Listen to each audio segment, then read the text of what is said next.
Be smart, dummy, dummy, be smart. He said that fool, you weren't cool. He took a book to your school.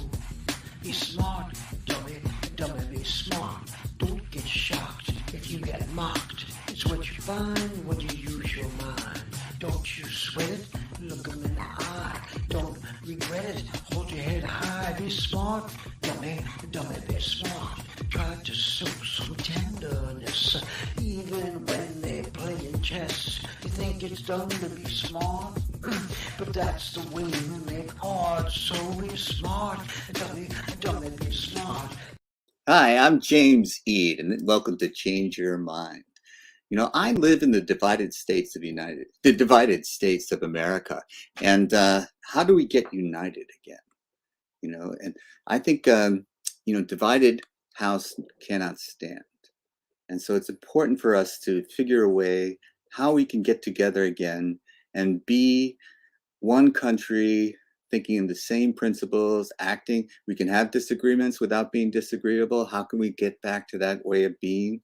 Working across the aisle, talking to people that you may not disagree with, but still being in productive conversations.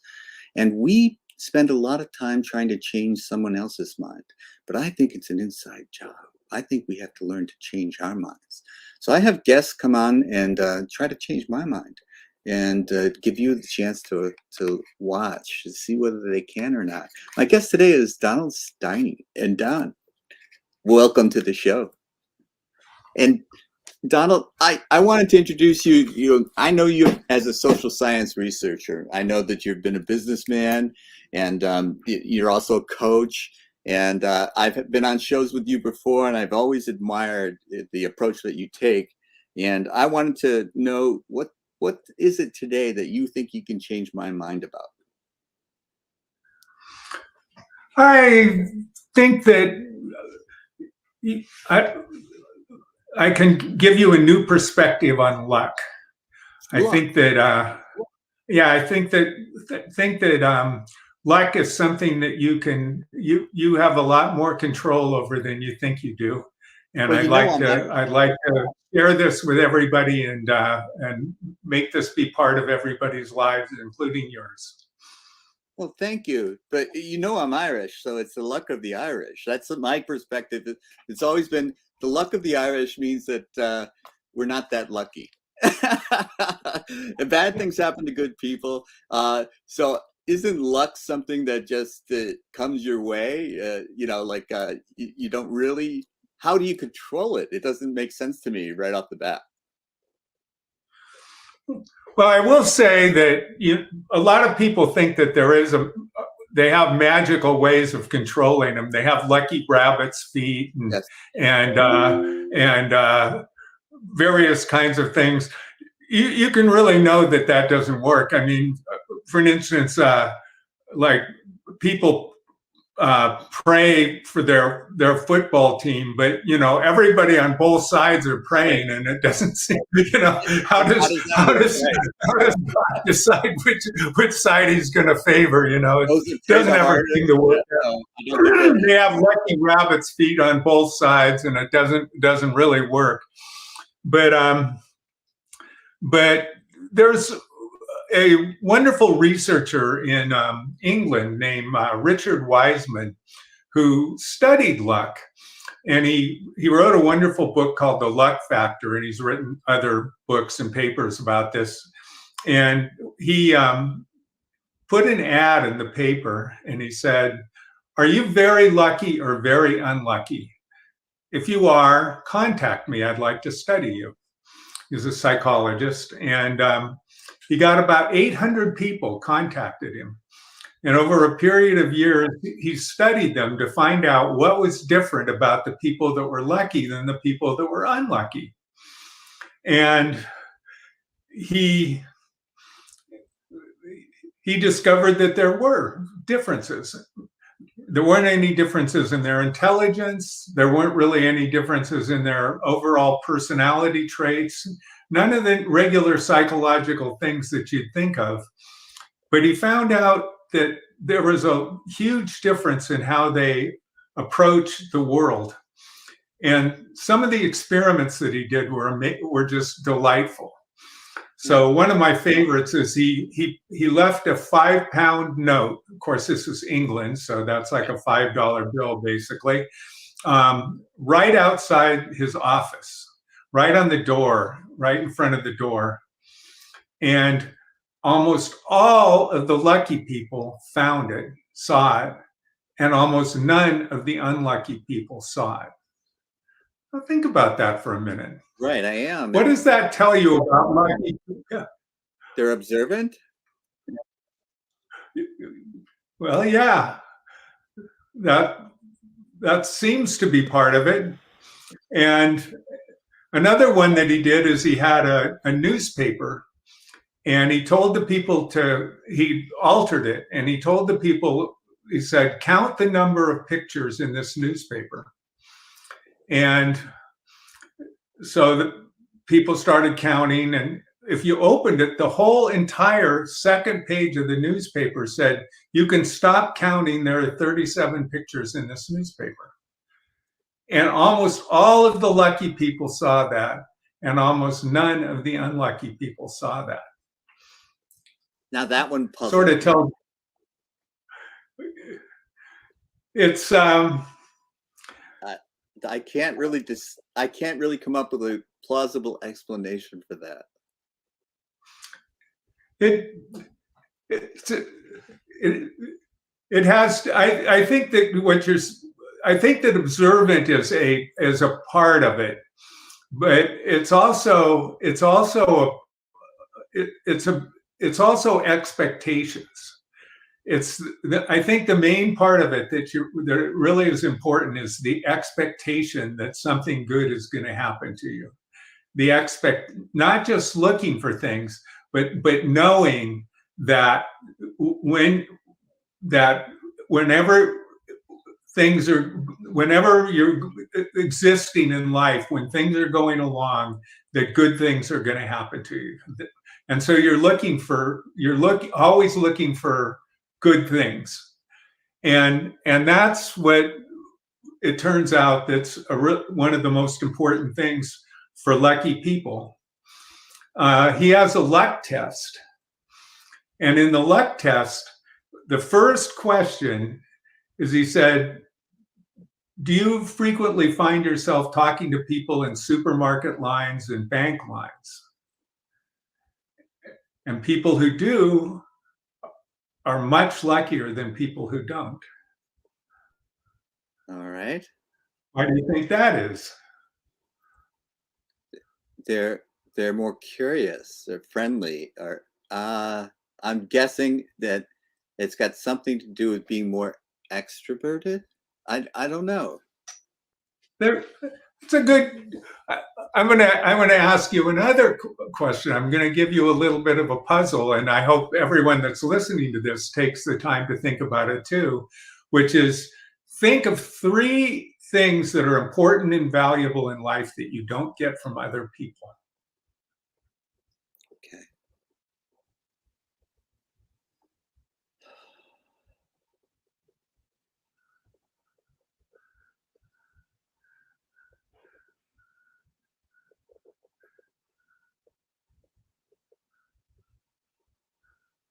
I'm stumped. I got breath.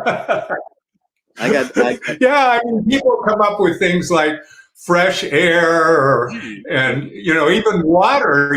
Your water system comes from other people. I mean, it's out. So the point of the matter is what is good fortune? Good fortune is things that are valuable, and so ultimately, what's going to come to you that's of value is going to come from other people. I wanted to argue with you, but that's a wonderful insight. Because part of what the Eade Foundation is all about is building community. And so building a community, being part of a community is it true? Let me say it again. Being part of a community makes you lucky. Can I say that? It's partially that, but what happens is that we make connections with the people we're connected to. So, and all of us have smaller or greater spheres of people that we're connected to. So it does fit with the thing that you're talking about like us being like getting to be like oil and water in a way, or we get separated from each other where there's not a connect. They come into groups where everyone in the group talks to each other and they know the same things and they basically see the same reality, but they don't talk to each other. So, and and some of it's completely benign. Like for instance, your family. You talk about the things your family talks about. You grew up together. You have the same background. You have all a whole bunch of things that you all know that no one else knows, right? Like old And friends. yeah. Right, old friends. And your work, you have the kind of stuff that you do in your work, or you have your secret, your work language and stuff like that. And so it's not a nefarious thing or anything else like that. It's just that within each of these groups, you wind up, maybe you have a hobby of playing music. And so, within your musical friends, you have a different thing. Maybe you love movies, maybe you love chess, for an instance. Yeah. I know somebody like that. And and in each of these worlds, they're separate. They're basically separate worlds, and the people, they don't necessarily connect. And but you connect. Like if you play chess, you have a family, you have a job, you're the connection between all these worlds. You're the connection, you're the link between them. And the research has shown that the people who are linked into the most diverse worlds like that, the most diverse social worlds, make the most money, get promoted the fastest, and even have fewer colds. They have better health. And as we age, they live longer. They're healthier as people age. I mean, our human beings are social critters, and if we lose our connections with others, it actually affects our gene expression for our immune systems. It actually starts killing us. So it's so incredibly built into it. But basically, what the trick is that you can find in one group people know the same things, but then in another group people know different things. And I'll just say that there's a famous paper called The Strength of Weak Ties by my friend Mark Granovetter. And in it, he showed that people are more likely to get jobs from people they don't know well than from people they do know well. And what happened is he showed that people were more likely to get a new job by going to a class reunion or something where they met somebody that they hadn't seen in years, but they knew him. Hi Jim, nice to see you in years. Because and so that's what the thing about supermarket lines and bank lines is that you're going to run into somebody who has a connection to a whole different place in a whole different world that can provide resources and information to you that you couldn't get otherwise in your own world. And so this is fascinating to me because the book Freedom that you can see behind me, is my story of recovery from addiction. And I thought of addiction as a disease of isolation. And what I ended up doing was isolating from other people, and it ended up feeding into my addiction. And the part of my recovery from addiction was having a community, finding people. And I used to think that people were the problem, and it turned out that they were part of a solution for me. So what you're saying resonates very strongly with me in my experience in life in general, that the isolation, and much of the world allows us to isolate now with the internet and a lot of things that we used to have to socialize more. Like there was a book called Bowling Alone, because bowling was such a common activity. And now with television and all these shows, and people stay home more, they don't go out bowling, and they don't see each other in these relaxed situations and environments the way they used to. And I think it affects your happiness. I think, and what you're telling me is it affects your luck. I'm still having trouble believing that, but you're connecting luck to success in a way that I don't think I was making that connection earlier. Luck, it just seemed to me like a flip of the coin. That's my concept of luck, but you're expanding it to mean a little bit more than that, aren't you? Or am I putting words in your mouth? Yeah, yes. Luck is having, random good fortune, Right.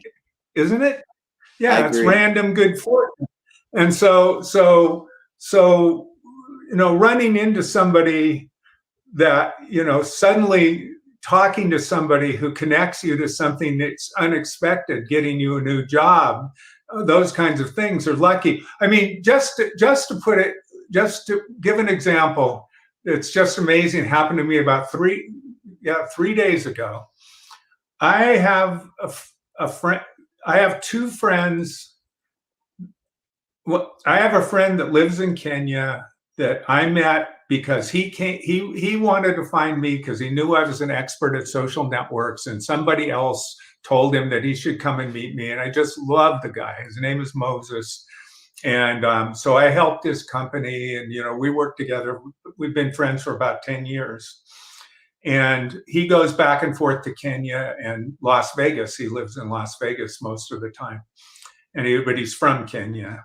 And then through another person, I met this guy named James who lives in Tanzania. And I only know James through Zoom meetings, but James is a great guy too.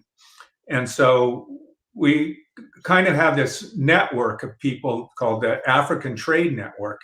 And I thought, well, gosh, it'd be really good if James and Moses meet each other.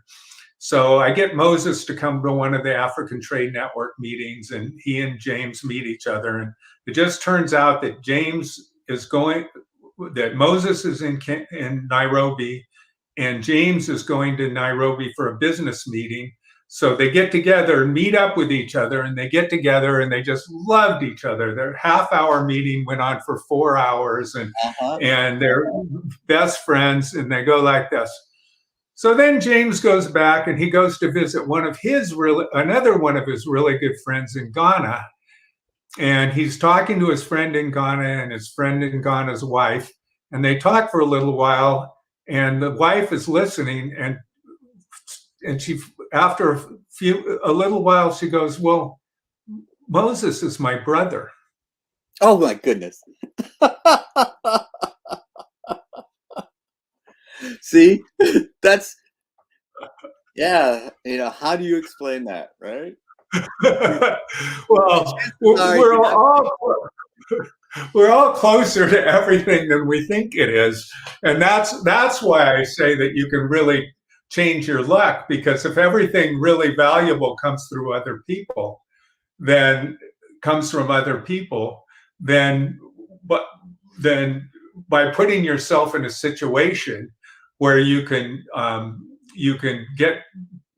be closer to everybody, then you're going to wind up having more opportunities. When you think about, believe it or not, the Mona Lisa is the most famous well, that's kind of another story, but you think about even Steve Jobs, and Wozniak. There was lots of people that were interested in personal computer. I was interested in them, but what could I do? I couldn't afford to buy any of the components or anything else like that. I would live, far away from that stuff, but they lived in a place where people could just give them this stuff. All the things, they were in the right place at the right time. And so, wherever you are, if you want to make yourself luckier, you need to go where you can become luckier.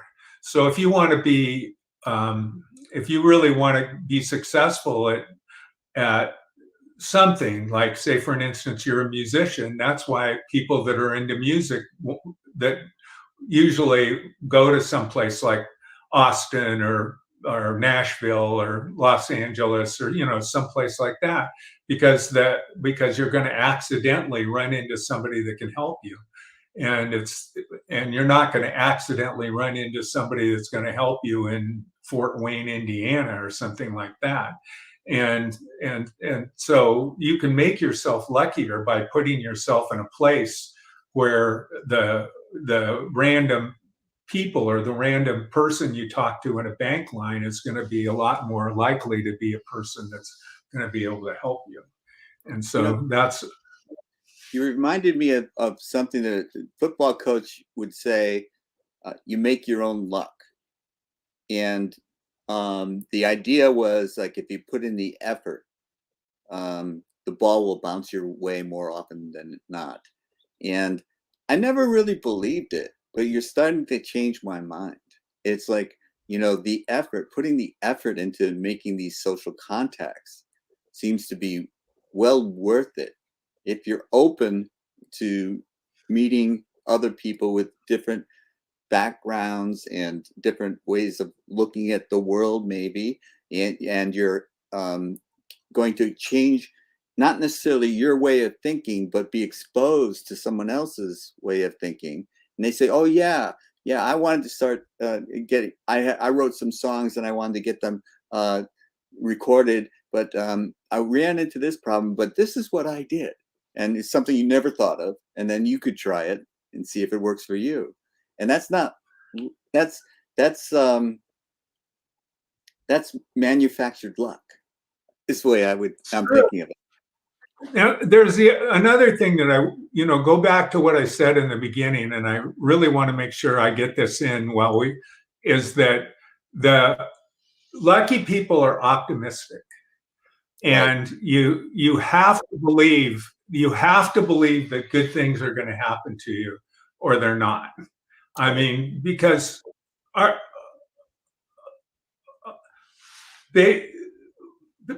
actually, the definition of optimism and pessimism is that optimistic people notice good, like in a situation, an optimistic person will notice the good aspects of it, and a pessimistic person will notice the bad aspects of it, or the unpleasant aspects of it. You can look at the stars or at the mud, right?